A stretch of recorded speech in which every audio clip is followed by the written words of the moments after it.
There are lots of different tools out there for you to get relief from things like muscle tightness, and a massage gun is one of the newer ones on the market that are really quite beneficial for a lot of different people. They're finding they're a lot different to the feeling of a foam roller or different to a trigger ball. So let's go through. We're going to show you how to use a massage gun on your pec, your delt, your traps, and also your rotator cuff at the back as well. It's really easy to use. I typically use the flatter round version of the apparatus on the end to give me a nice even distribution of pressure. First things first, we're going to go for the pec. The pec is a really big muscle that is easy to do. So what we want to do is we want to be going through more of the middle section of your pec by applying a mild to moderate pressure with the gun itself. You can also get a bit of a stretch on the pec while you do massage it with the gun as well. It feels really quite nice. I'm going to go to the middle setting, and we'll go through firstly with the gun on the pec, and then we go into your stretch. So that's for pecs, it's pretty straightforward. The next one we're going to do is deltoid. Now with the deltoid, we want to steer clear of the bone at the top and also the other side. So we think about the area for your deltoid should be roughly where your hand is, leaving the round curve alone. We want to go for the flat spot back and also on the deltoid as well.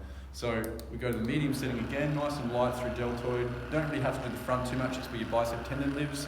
And we're just going to roll through nice and easily for those parts.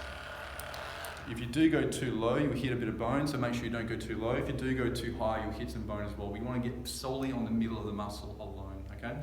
The next one we're going to do is your traps. So your traps are located up from your top of your shoulder blade. We don't want to go into the neck too much. It's more about where your hand grabs on the top part through here is where we want to go.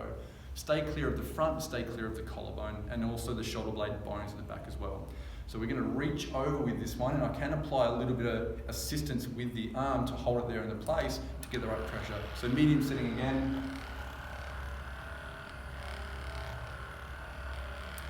And you can see I'm actually stroking up and down through the traps, through like a triangle sort of fashion to get the fibers that are all through there. Again, don't go on bone. You'll hear this sort of vibrate pretty aggressively if you do hit bone. Last but not least is your rotator cuff at the back. So that's located at the back of your shoulder in through here. And here you can go on like a little triangle again at the back part. There are a few little bony spots in there, so do watch out for those, but it's really easy to do. And I'm actually going to be using my other arm to give me a bit of assistance to get it a bit closer.